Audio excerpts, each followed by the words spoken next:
Québec annonce plus de 600 millions de dollars pour renverser le déclin du français, alors que l'opposition à l'Assemblée nationale crie au manque d'ambition. Le plan d'action du gouvernement Legault en matière de langue française dispose d'une enveloppe de 603 millions de dollars sur 5 ans, dont la part du lion ira pour la francisation des immigrants et des travailleurs temporaires. Québec débloque aussi 127 millions de dollars pour donner une meilleure visibilité en ligne au contenu culturel québécois.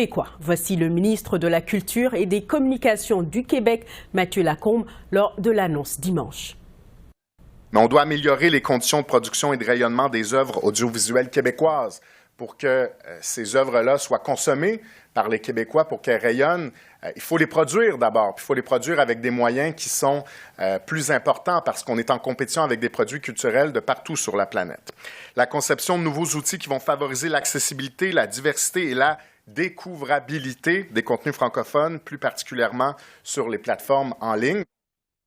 J'ai avec moi pour en parler le ministre de la langue française et responsable des relations canadiennes, Jean-François Roberge. Bonsoir, Monsieur Roberge.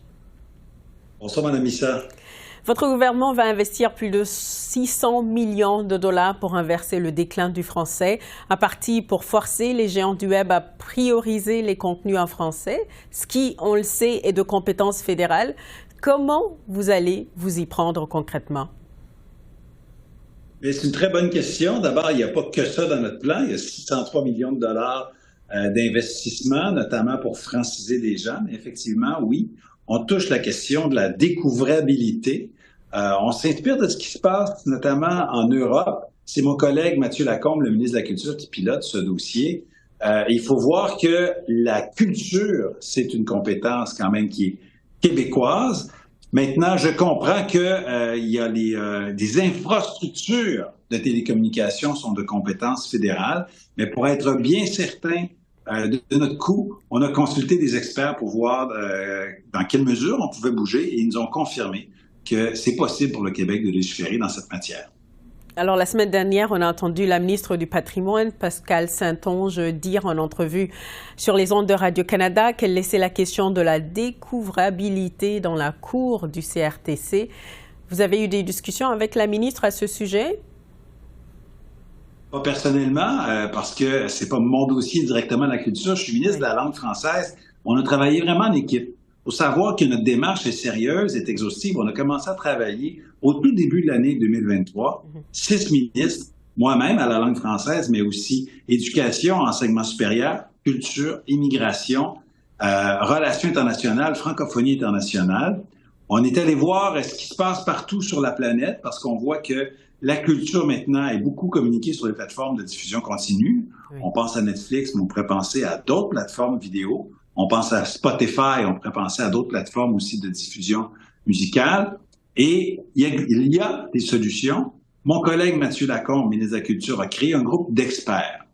Vraiment, des gens qui connaissent très, très bien la culture, mais aussi des avocats, des constitutionnalistes qui ont vérifié la marge de manœuvre du Québec, qui nous ont recommandé d'aller de l'avant et qui nous ont confirmé que c'est possible pour le Québec d'occuper ce champ.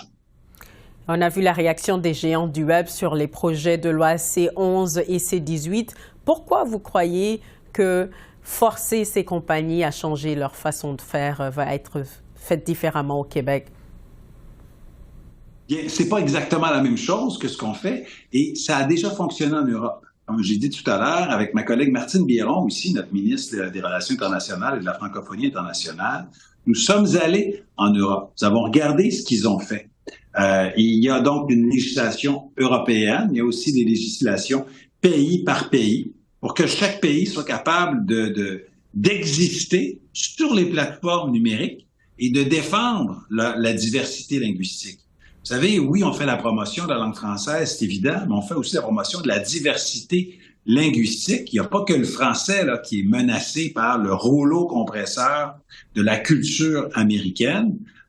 On veut permettre aux Québécois d'avoir accès à tout ce qui se fait dans le monde, à écouter les productions américaines comme les autres, mais on veut notre place au soleil. On veut que lorsqu'on ouvre notre application, bien, il y a du contenu québécois et francophone qui nous soit proposé. Ensuite, les Québécois choisiront bien ce qu'ils veulent écouter, mais il faut d'abord qu'ils puissent découvrir du contenu. Ça se fait en Europe.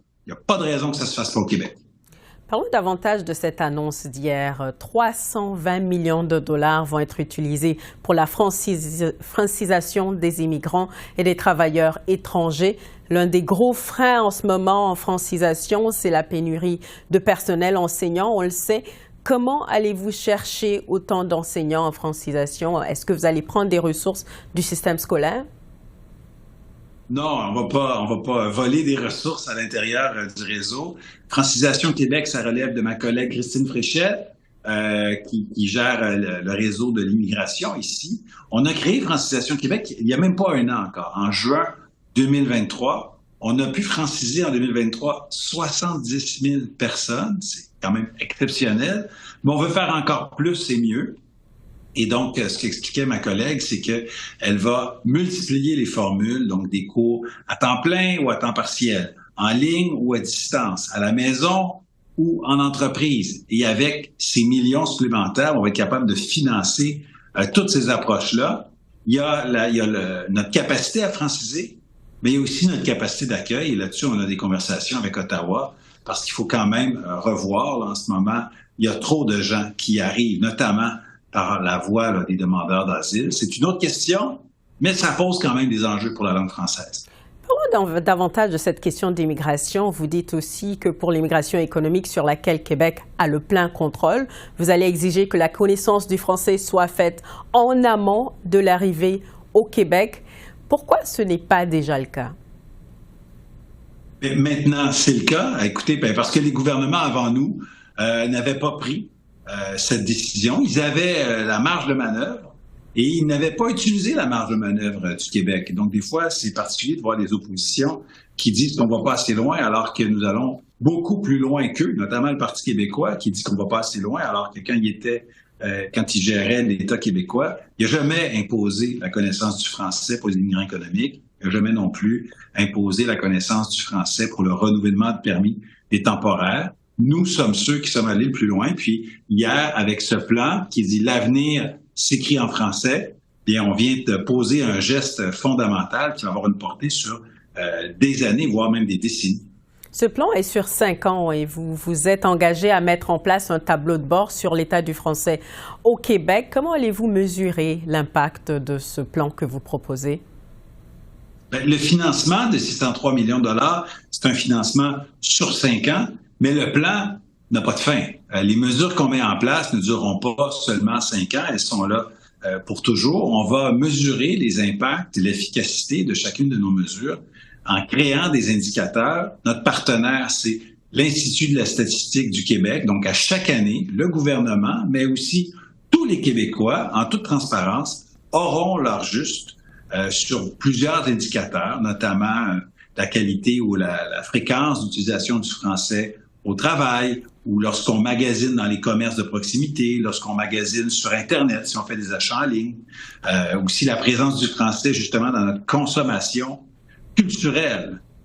Et on va mesurer tout ça. Et s'il y a des endroits où on doit aller plus loin, bien, on ira plus loin. Le plan, c'est pas la fin, c'est même le début de quelque chose. Monsieur Roberge, merci beaucoup. Merci, bonne journée. Bonne journée.